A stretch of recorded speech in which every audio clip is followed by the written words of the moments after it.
Fatima 2015, materi IPS terdiri dari materi substansi, materi proses, dan sikap, nilai, dan moral. Yang pertama, materi substansi. Substansi ilmu sosial terdiri dari pandangan, tema, topik, fenomena, fakta, peristiwa, prosedur, konsep, generalisasi, dan teori. Secara tradisional disebut kurikulum, sedangkan pengertian kurikulum secara baru ialah proses, prosedur, dan langkah-langkah yang harus ditempuh siswa dalam mempelajari substansi tersebut. Yang kedua, materi proses. Menurut Hamid Hasan, materi proses dapat digunakan untuk mengembangkan kemampuan mencari informasi, merumuskan informasi, mengolah informasi, mengembangkan informasi baru berdasarkan apa yang sudah dimilikinya. Yang ketiga, sikap, nilai, dan moral. Hamid Hasan mengemukakan bahwa materi untuk pendidikan IPS yang memiliki wahana pengembangan sikap, nilai, dan moral dapat dikembangkan dari materi disiplin ilmu-ilmu sosial atau berdasarkan nilai, sikap, moral yang berlaku di masyarakat. Itu profesi guru IPS sebagai aspek yang mempengaruhi pengembangan materi IPS baik dari segi pengetahuan, keterampilan, maupun sikap yang dimiliki oleh guru. Yang pertama, ada pengetahuan guru. Guru IPS yang memiliki pengetahuan yang kuat tentang bidang studi IPS akan mampu mengembangkan materi yang berkualitas dan relevan. Pengetahuan yang mendalam tentang sejarah, geografi, ekonomi, politik, dan budaya merupakan pondasi yang penting dalam menyusun materi pembelajaran yang komprehensif. Yang kedua, terdapat keterampilan pengajaran guru IPS. Selain pengetahuan, keterampilan pengajaran juga merupakan faktor kunci dalam pengembangan materi IPS yang efektif. Guru IPS yang memiliki keterampilan dalam merencanakan pembelajaran, menyajikan materi dengan cara yang menarik, memfasilitasi diskusi yang produktif, dan mengevaluasi pemahaman peserta didik dengan tepat, nantinya akan mampu menciptakan lingkungan belajar yang dinamis dan memotivasi. Yang ketiga, sikap profesional guru IPS. Sikap profesional guru IPS mencakup etika, tanggung jawab, integritas, dan komitmen terhadap profesi dan peserta didik. Guru IPS yang memiliki sikap profesional yang tinggi akan menghargai integritas dalam menyusun materi, memberikan umpan balik yang konstruktif kepada peserta. Prinsip-prinsip pedagogik dalam pengembangan materi IPS. Pengembangan materi dalam mata pelajaran ilmu pengetahuan sosial memerlukan perhatian khusus terhadap prinsip-prinsip pedagogik yang dapat meningkatkan efektivitas pembelajaran. Dengan memperhatikan prinsip-prinsip ini, guru IPS dapat menciptakan materi pembelajaran yang lebih menarik, relevan, dan bermakna bagi peserta didik. Berikut adalah beberapa prinsip pedagogik yang harus diperhatikan dalam pengembangan materi IPS.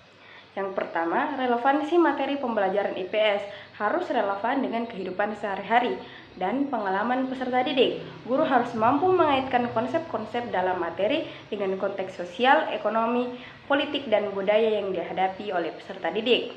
Yang kedua, aktivitas berbasis masalah. Menggunakan pendekatan pembelajaran berbasis masalah memungkinkan peserta didik untuk terlibat secara aktif dalam proses pembelajaran. Guru dapat menyusun materi pembelajaran dengan merancang skenario atau masalah yang relevan dengan kehidupan nyata sehingga peserta didik dapat mencari solusi dan pemahaman baru melalui diskusi, penelitian, dan refleksi. Yang ketiga, kolaborasi. Mendorong kolaborasi antara peserta didik dalam proses pembelajaran dapat meningkatkan pemahaman dan keterlibatan mereka dalam materi IPS. Guru dapat mengorganisir aktivitas pembelajaran yang memungkinkan peserta didik bekerja sama dalam kelompok untuk memecahkan masalah, berdiskusi, atau membuat proyek bersama. Yang keempat, diferensiasi. Setiap peserta didik memiliki gaya belajar dan kebutuhan belajar yang berbeda-beda. Oleh karena itu, penting bagi guru IPS untuk diferensiasi instruksi mereka dalam pengembangan materi. Yang kelima, pemikiran kritis. Mendorong memikir kritis dan analitis merupakan prinsip penting dalam pengembangan materi IPS. Guru harus merancang aktivitas pembelajaran yang menantang peserta didik untuk mengembangkan kemampuan berpikir kritis, seperti menganalisis informasi, menarik kesimpulan, dan membuat argumentasi yang berdasarkan bukti. Yang keenam dan yang terakhir, integrasi teknologi. Pemanfaatan teknologi dalam pengembangan materi IPS dapat meningkatkan interaktif dan aksesibilitas pembelajaran. Guru dapat menggunakan berbagai sumber digital seperti video, simulasi, atau platform pelajaran online untuk menyajikan materi dengan cara yang menarik dan beragam. Selanjutnya, bagian D. Penerapan teknologi sebagai pengaruh strategi pengembangan materi IPS. Dari segi aspek profesionalitas dan pedagogik, penerapan teknologi telah membawa dampak signifikan dalam strategi pengembangan ilmu pengetahuan sosial, baik dari segi profesionalitas maupun pedagogik. Fenomena ini menciptakan tantangan baru sekaligus peluang bagi para pendidik untuk memperkaya dan meningkatkan kualitas pembelajaran IPS. Dalam konteks ini, terdapat beberapa aspek yang perlu diperhatikan dalam memahami bagaimana penerapan teknologi memengaruhi pengembangan materi IPS. Yang pertama, ada aspek profesionalitas, yang di dalamnya ada akses informasi, ada pengembangan kompetensi digital, dan ada kolaborasi profesional. Dan yang kedua ada aspek pedagogi, yang di dalamnya ada pembelajaran interaktif, diferensiasi pembelajaran, dan evaluasi, serta umpan balik. Tantangan utama yang dihadapi oleh guru IPS dalam mengembangkan materi pembelajaran yang relevan dan menarik bagi peserta didik. 1. Perkembangan cepat informasi dan teknologi. 2. Ketersediaan sumber daya yang terbatas. 3. Keanekaragaman peserta didik. 4. Kompleksitas isu-isu sosial dan politik. 5. Kurangnya kreativitas dalam pengajaran.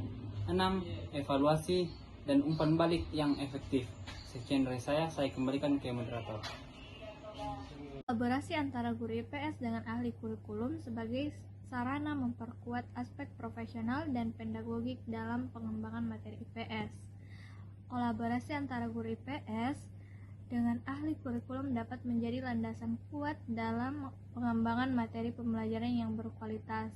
Dalam konteks ini, kolaborasi bukan hanya sekedar pertukaran informasi, tetapi juga merupakan proses yang memungkinkan kedua pihak untuk saling belajar dan berkembang bersama. Melalui kerjasama yang erat, kolaborasi ini memiliki potensi untuk memperkuat aspek profesional dan pedagogik dalam pengembangan materi IPS. Beberapa hal yang perlu dipertimbangkan dalam melihat bagaimana kolaborasi ini dapat memberikan kontribusi positif terhadap pengembangan materi IPS. Pertama yaitu pengembangan kurikulum yang relevan dan kontekstual. Ahli kurikulum memiliki pengetahuan mendalam tentang standar kurikulum dan tren pendidikan terkini. Dengan berkolaborasi dengan guru IPS, mereka dapat membantu mengidentifikasi kebutuhan dan harapan dari kurikulum IPS yang sesuai dengan pengembangan peserta didik dan tuntutan masyarakat. Kolaborasi ini memungkinkan guru IPS untuk mengintegrasikan isu-isu aktual, kontekstual dalam materi pembelajaran mereka sehingga relevan dengan kehidupan sehari-hari peserta didik. Kedua, penggunaan metode dan pendekatan pengajaran yang efektif.